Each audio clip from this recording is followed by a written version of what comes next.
Good afternoon, America. This is Joe McHugh for another edition of News for Americans. And this is an afternoon edition because I took the early lunch to visit with some veterans here in the Buffalo area. Um, First topic for this afternoon, is the Syria-Turkey invasion. And we covered yesterday that the reason why we're over in Syria in the first place and why we're talking about going into Iran is because of oil and gas. Europe is dealing with an influx of immigrants from the Middle East as a result of our operations over there. And this article here by the BBC shows that 137,000 people have been displaced since 2018. So again, if you're concerned about immigration, then then this is one of the things that we ought to look at doing, is going renewable, getting off of oil and gas, and in that way we can stop meddling in other areas that are just unsettling these areas, right? So generally determined to settle as many. He wants to settle 2 million refugees in Syria. So there are 2 million Syrian refugees that are in Turkey as a result of our operations in Syria. I know people will say, well, no, it's ISIS that was disrupting everything. But again, ISIS or Al Qaeda, they just happen to show up in countries that we want to go into for oil and gas. So you figure it out. Anyway, so his objective is to capture territory so we can resettle the Syrian refugees back in within Syrian territory. In doing so, he's unsettling other Syrian Kurds that are in that particular area. So this is nothing really good is coming of this, and it would have been better if we just left it all alone in the first place. Had we been on renewables, we wouldn't have to be there.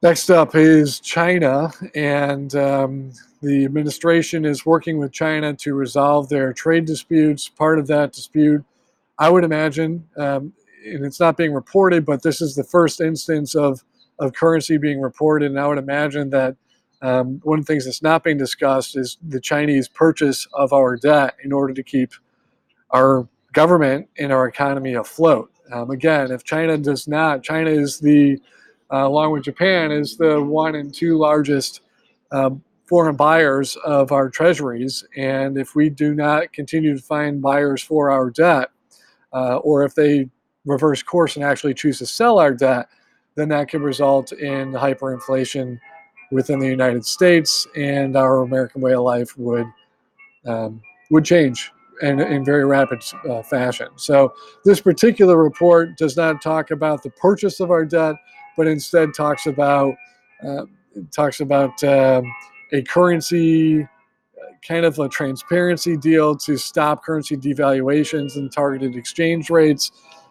Again, countries are going to do what countries are going to do, and uh, generally the market is going to win out anyway, because in order to defend your currency at a certain level, you have to spend a lot of capital. Now, China has quite a balance sheet to defend it, and their currency should strengthen over time as their economy grows.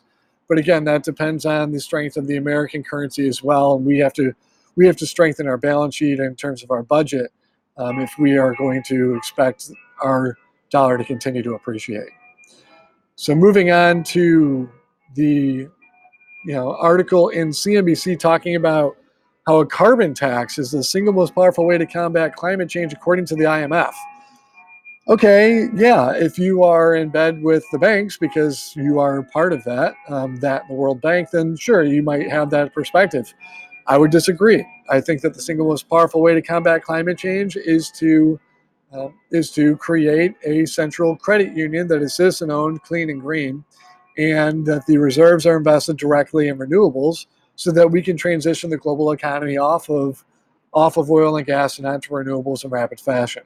Now, that's not happening with a private central bank, because the private central bank is propping up the oil, war, and pollution complex. So if we really want to get off of oil and gas and combat climate change, the answer is not another tax.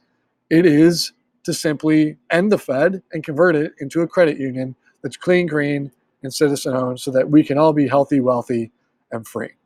Okay, we have Now, this was an article by the National Geographic, and they talk about how a forever chemical called PFAS is is prevalent in fast food, and as a result of the packaging that contains the PFAS. Now, PFAS is one of those. So we want to look at what PFAS is in this case, right? So PFAS is one of those chemicals that you might find on nonstick pans.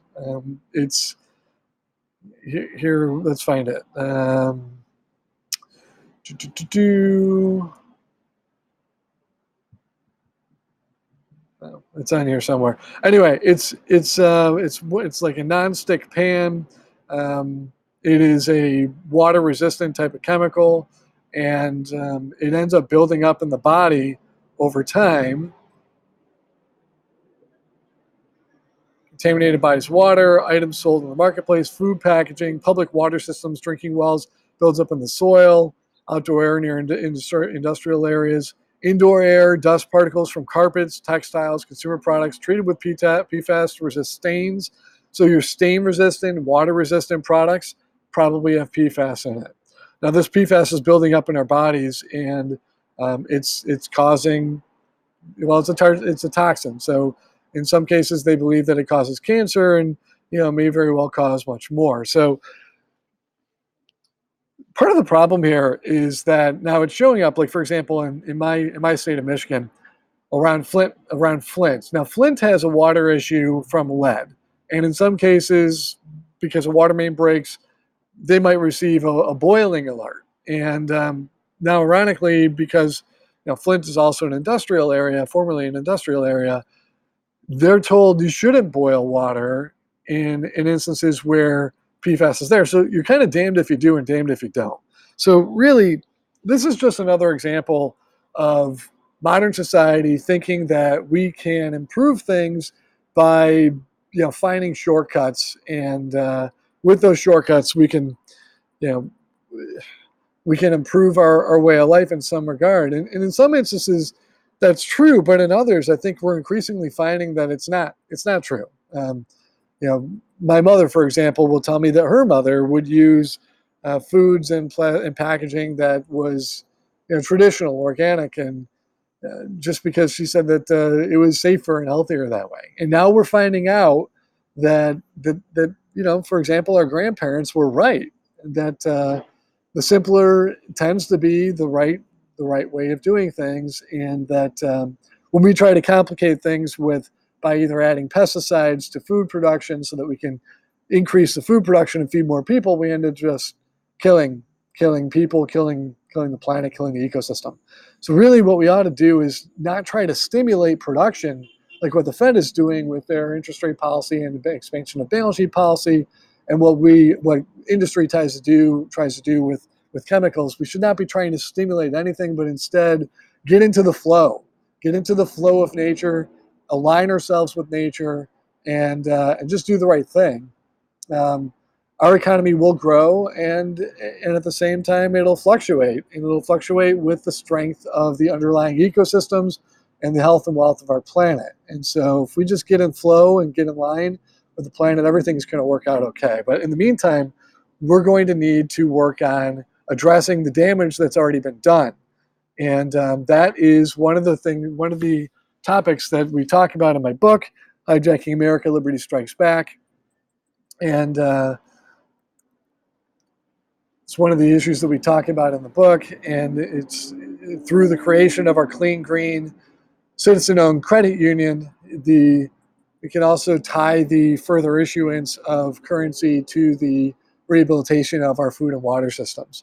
So if you have any questions about how we got here, about how our liberty has been undermined through the Patriot Act, and how we've lost our courts and our elections, and how our economy and our environment has become so polluted, I urge you to go to libertystrikesback.com, check out the website.